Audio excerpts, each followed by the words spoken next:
When a tool can make a job go faster, there's plenty of interest on YouTube. So it makes sense that our review of Dewalt's SUPERFAST screw gun is number 5 on our list of most popular reviews.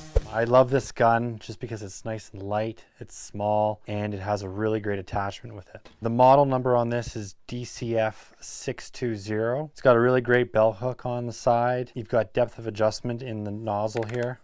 Very easy to adjust. To attach this, you just unlock it, the twist, pull that off. Then you put in a longer extension bit that just clips in.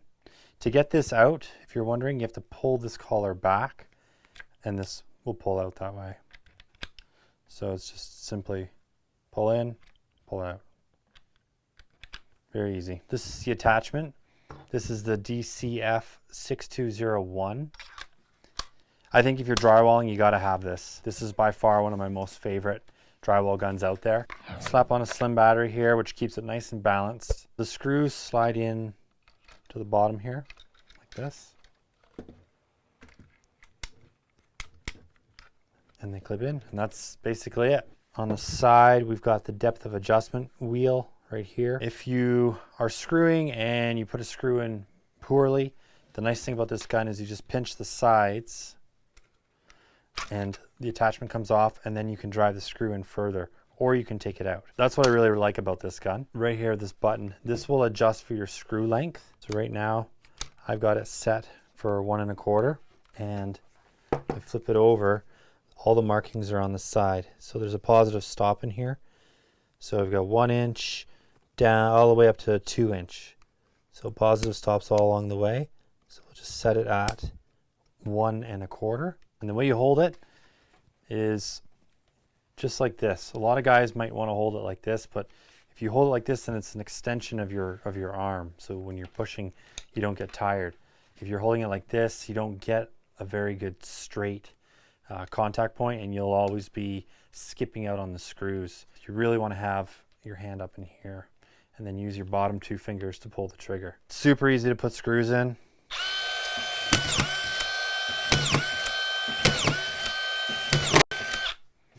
So that's perfect right there. It's not breaking the paper, but it's just set in so you can get that drywall mud. Now I'll go super fast and you can see how quickly we can pound screws in.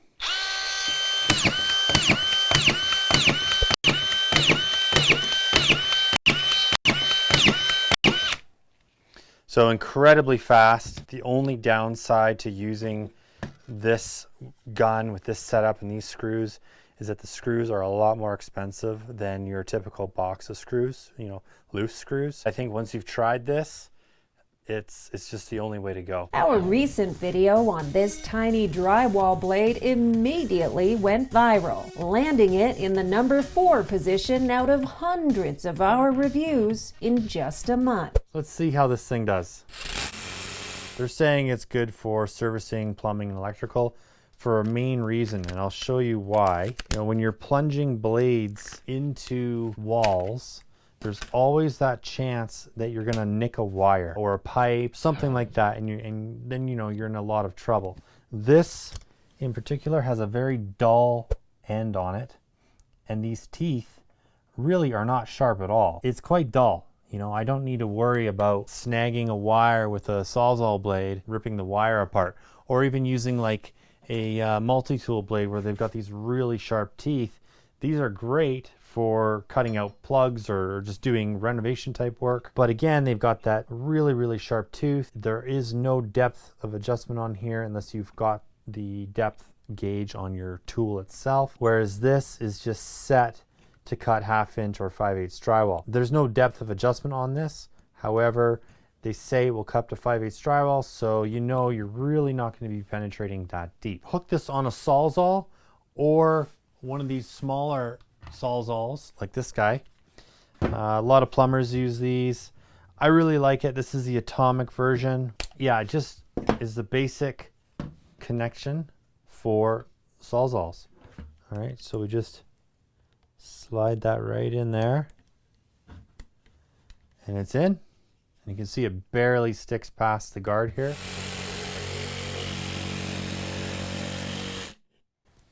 So you can see with the cut, it does tear the paper a little bit, but only on one side, and really not that bad. So you don't need to worry about really vicious tear out of the paper. So when you go back to mud, if you have to mud, it's not going to be that big of a deal. Let's see how this thing kind of turns.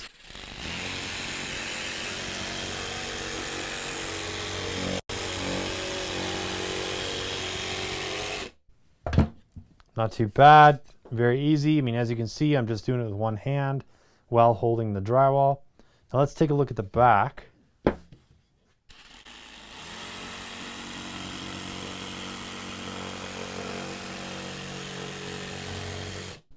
So you can see the blade right here. So it's just penetrating about 1/2 inch.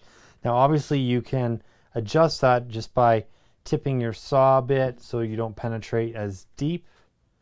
Okay, so there's ways to get around that if you think the wires are that close to your drywall, which they shouldn't be. If you're cutting drywall and you know your regular framing behind it, odds are whoever was doing the wiring or the plumbing, they should have done it right, and it should be in the middle. So this should not be an issue. It's a pretty sweet little blade. All right guys, pretty simple little blade, but I think it's something that if you've got especially the small sawzall like this or recip saw, you know, it's handy to have. I don't think I would use this on a big sawzall. It's just a little harder to manage. But for these, I think it's perfect. It pairs really, really well with this size of tool. Tool versus tool videos always seem to pique curiosity, and when you throw DeWalt's controversial new Atomic line into the mix, the views start to add up.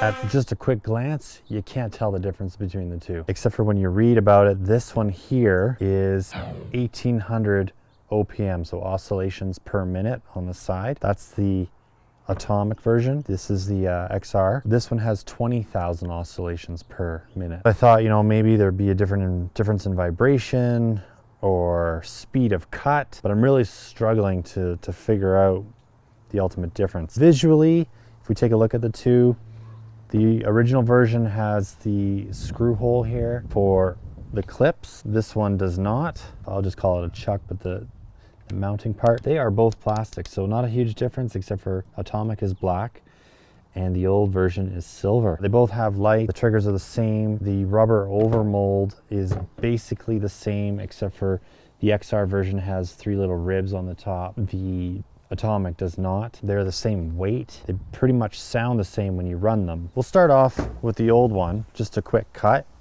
Okay, we'll just do it from the side here.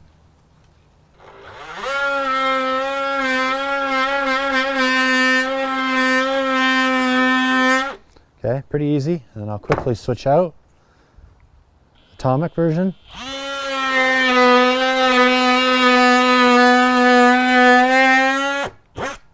So I mean, I can't tell the difference. If you already have the old version, should you run out and buy this version of the Atomic? I would say no. Let's do some head-to-head cutting.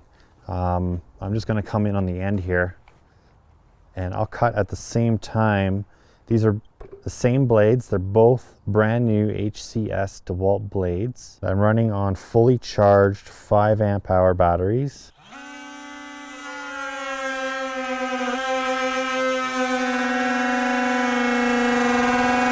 The Atomic seemed to go in a little faster, which is strange to me because you'd think faster oscillations, it would go in quicker. I'm not sure. Is my right hand stronger than my left? Maybe. Let's switch them.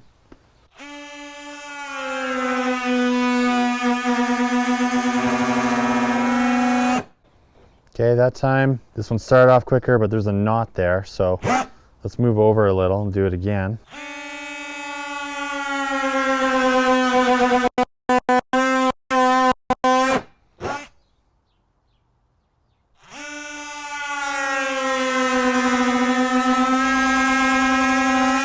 I'm still having a hard time trying to figure out the difference.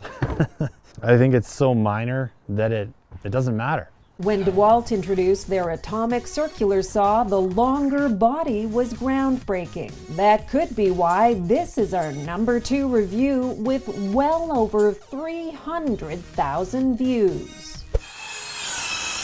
It's a little different than normal.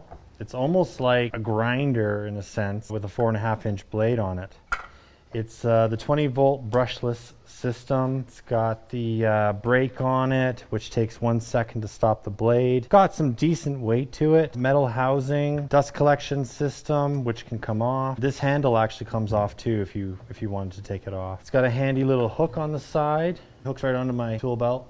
So if you're climbing a ladder or whatever, you can take it up on a roof. It's got a bevel right here. So the base plate just pivots over to 45 degrees. Now this won't cut through a 2x4 at 45 degrees. They're saying this is mostly for plywood cutting, but at 90 degrees, this will cut a 2x, any kind of 2x, 2x10, 2x4, whatever. You've got depth of adjustment on the side right here. This is all metal. And to change the blade, you've got the brake right here. They've also got onboard storage for a tool, your Allen key, and a Phillips screwdriver. So this will run the 20-volt system and flexible battery. It's the type 1, 4,500 minimum RPM. I'm gonna cut this 2x10 here. So with the vacuum port, it has the Dewalt Quick Connect on it. I also use Festool a lot, and they fit in here perfect. Festool hoses seem to fit in every single vacuum port on every single tool that I have. They work on my chop saws, my hand tools, everything. Then it just comes off the port here. I kind of like how your hand is behind and you just sort of push through, kind of like a worm drive skill saw.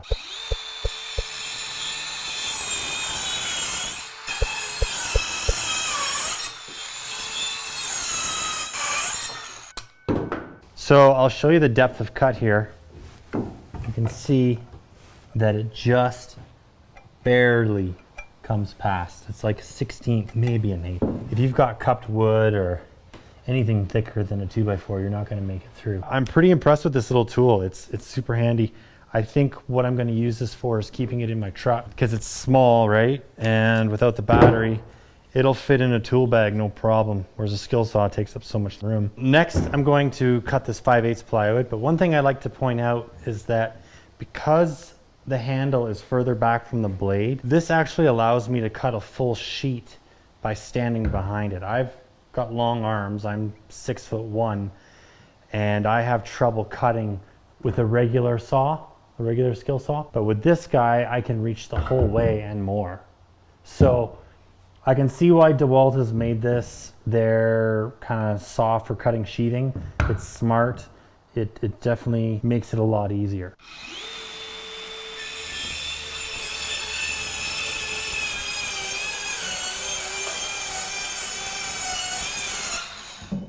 And finally, with the massive interest in the good old Dewalt multi-tool from both DIY enthusiasts and pros, our top review of all time is closing in on 500,000 views. It's fairly small, as you can see next to my hand. It runs on the 20-volt max platform. I always like to run it on the slim batteries. It's just easier for me, I find. It has the quick tool change bit on here. You just quickly pull it back and you can put in the new blades. It has an LED light. It has two ways to pull the trigger, this way and this way. You can also put a belt clip on it. You can lock out the trigger as well with this button here. There's attachments you can get. There's a depth of adjustment gauge that bolts on the side, and that can go on either side. I will demonstrate here some cuts, but first of all, this is my T-STAK that I'm using. This is how I keep my tool in here. And it's just one of the drawer units.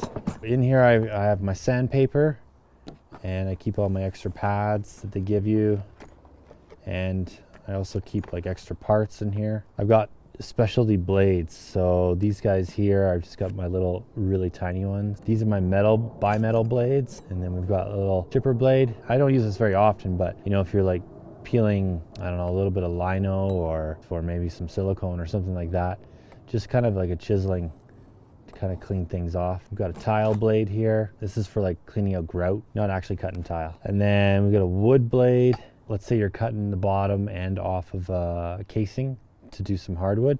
You can get right flat down to the floor. You can just cut right in, so you get a nice perfect cut. These are really good to have. Then on the side, I keep some longer, wood blades. And back here, I use these ones a lot, more wood blades. And then back in this corner here, These ones I use a lot as well. We'll demonstrate here cutting. We're going to cut some cedar. We're going to cut some copper pipe, MDF, and a piece of drywall, and just sort of demonstrate the different ways to cut and how quick it cuts and all that good stuff. Oh, we'll also do a little sanding. We'll just use one of these big blades. And the way they connect in, you just pull this lever back, slide them in, and that's it. So super easy. I'll just plunge in this way first.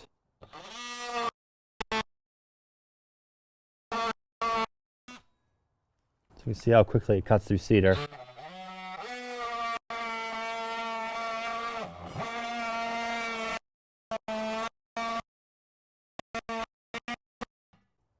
Next, MDF.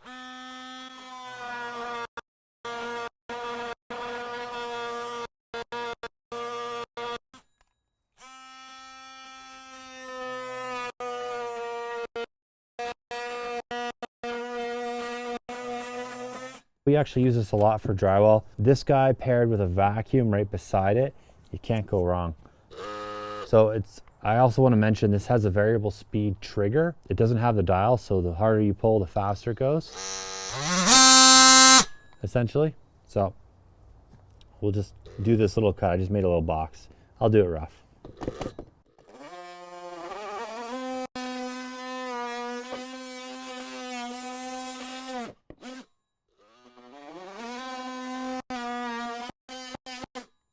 So nice and easy.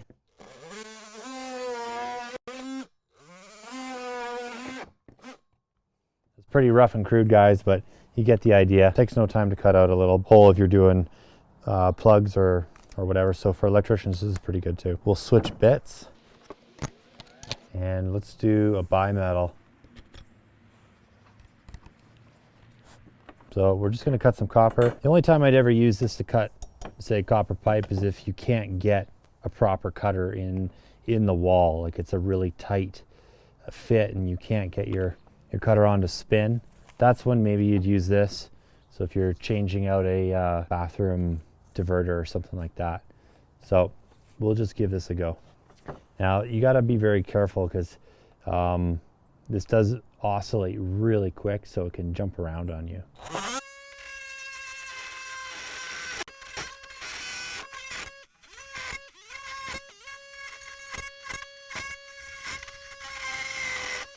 So you see, it's a little ridiculous cutting copper pipe, but you can definitely do it.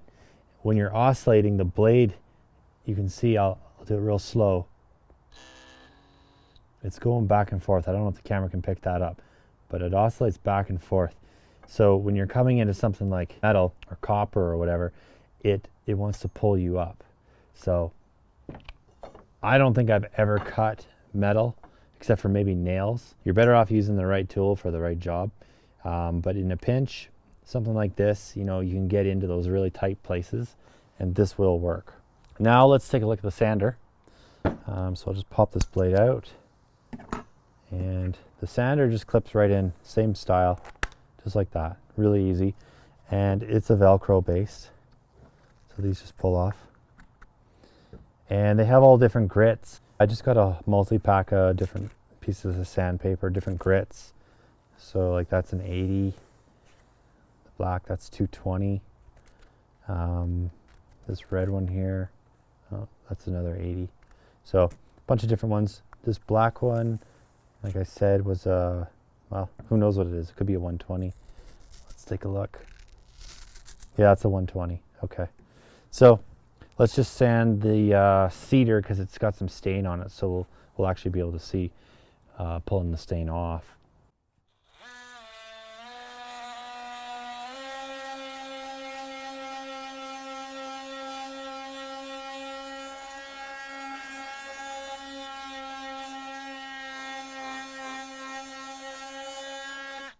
Nice and smooth.